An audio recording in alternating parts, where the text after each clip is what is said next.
So a lot has been donated to the federal government of Nigeria. And in fact, private individuals have donated, billionaires, as they call themselves, religious organizations, and banks, they've donated to the federal government. A lot of people have cried this. They said the people should have gotten the money directly in their account rather than them being given to the federal government. The federal government initially, allocated certain billions of naira for the fight against coronavirus, palliative for the lockdown. And the way and manner they went about this has not gone down well with a lot of the citizens in Nigeria. Many of them have faulted the government over the disbursement. Some say there is partiality. Some say they are hiding the money.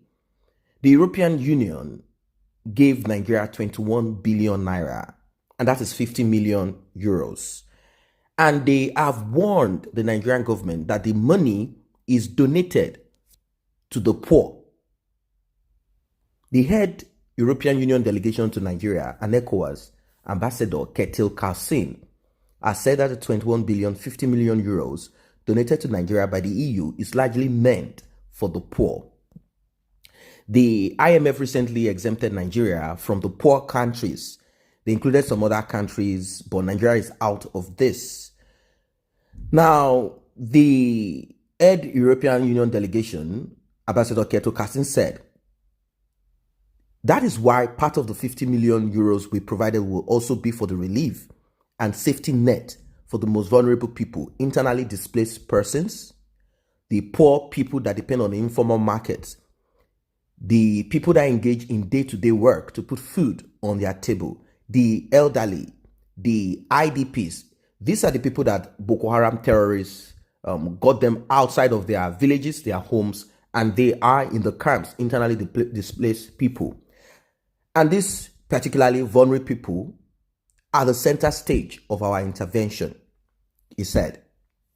Earlier, he had said that the donation was also meant for the provision of personal protection equipment, kits, and to double the testing capacity of COVID-19 in the country, as there are concerns about the test, if people have been tested or not.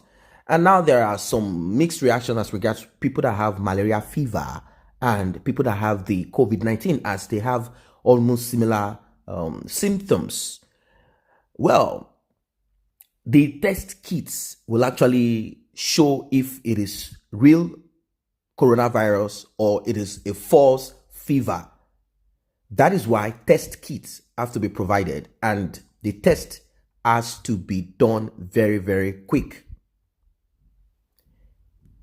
Fielding questions from journalists in Abuja on Tuesday, shortly after announcing the $50 million donation at the presidential villa, Carlson said the fund, which would be administered by the United Nations, would increase the capacity of COVID-19 treatment in the country. Now, they said the money is given in part. Simply put, they put a tag on the equipment and kits for the testing of the COVID-19. And they also came up with certain other, stuffs, food, probably money, let's say part money and kits. So all of this inclusive is what they call the 50 million euros. It's not like it's 50 million euro cash that was given to the federal government, but they are going to provide all what I've just said, testing equipment, protection, gears, and all of those to fasting and also expand the testing capacity for COVID-19 in the country. He said the pandemic requires a global response, and if we try to fix it country by country, we may not get it right. That is why we are adopting a multilateral approach. So Team Europe came up with a significant package for Nigeria. We are mobilizing 50 million euros and another 1.2 million euros that we already gave as part of the humanitarian assistance through UNICEF. Carlson stressed that the EU was concerned about the health and economic impact of the coronavirus pandemic, noting that Europe did not want Nigeria to experience what it was going through presently. Earlier, the President, Major General Muhammadu Buhari, retired, commended the European Union for the donation. Receiving the EU delegation in Abuja, Buhari said the donation would go a long way in supporting Nigerians' effort at controlling and containing the virus. a lot of assistance money coming to the federal government, yet the people are complaining. The president, according to a statement by his special advisor on media and publicity, Femi Adesina, also conveyed the condolences of the government and the people of Nigeria to EU member countries and families that lost their loved ones to the COVID-19 pandemic. He said, although the EU is facing significant challenges due to this pandemic, and for real, they have a lot of cases. Every day there are cases in the EU. There are a lot of people dying in the EU. America and Europe, they are on the top of the people that are infected. In fact, the rate at which this infection comes up on them and the way it claims their life, it is so astronomical. It's terrible. It's so terrible. So Femi Adesina went forward to say that even though they have all of this, they still had the vision and foresight to remember friends and partners and allies across the world. And I hope Femi Adesina will tell Major General Muhammadu Buhari, Abba Kyari, if he's still alive, and the rest of the goons, the rest of the political, rulers that we have in Nigeria, past and present. Hopefully, you'll be able to tell them that with the same foresight, vision, to remember friends, partners, and allies across the world, they themselves will also remember that they are there to serve. They will also remember all the time that they've used in oppression. They will also remember how much they've disenfranchised the people. They will also remember that hospitals have been left in total decay. Now they're trying to build and package it because they have nowhere to go. They will also realize that going abroad for medical treatment is not the way forward. They will also realize that allocating millions, billions for Aso Rock Clinic without using it, rather going abroad. They will also realize that the people should be given palliative and they should treat the people exactly the way they said, vision, foresight. They should also have vision. They should also have foresight. They should remember the citizens. They should remember the masses. They should remember the people that they called inconsequential and do the right thing.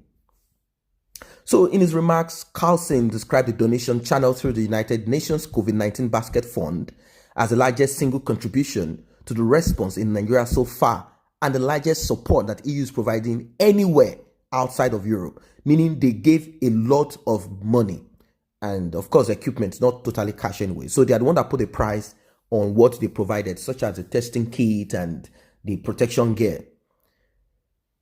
He said, we heard your call for assistance, and the EU has reacted swiftly as a demonstration of our true partnership.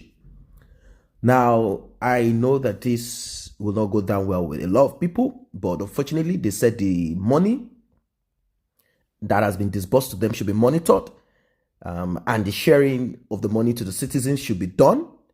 If not, the money will go into the hands of looters. For a long time, they know how to go about looting money that has been provided by foreign government. They are professionals in this.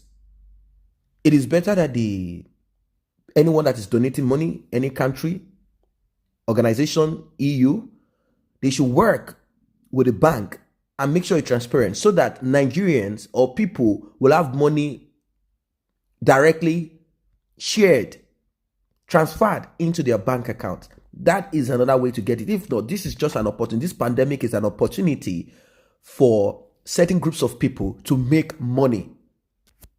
They are going to make money on this pandemic, and they are going to make it real fast. They are going to take a lot of money.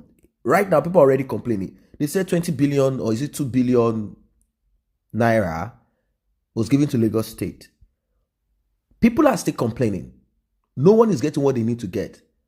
What about the federal government coming up with something, a database, where everybody's status, your status will be recorded. If you're working, if you're not working, whatever your social status is, it will be recorded there. So the federal government they don't need to go through BVN. They don't need to go through some very funny, unclear database that they claim that they have. It will be a database that everybody will be able to work with. It will be a database that people can access. With this, I believe we'll move to the next level. But without this, from the cries of the people and from what people are asking for, it is better that the country breaks apart so that we can deal with the challenges that we have in a smaller proportion. Thanks for stopping by.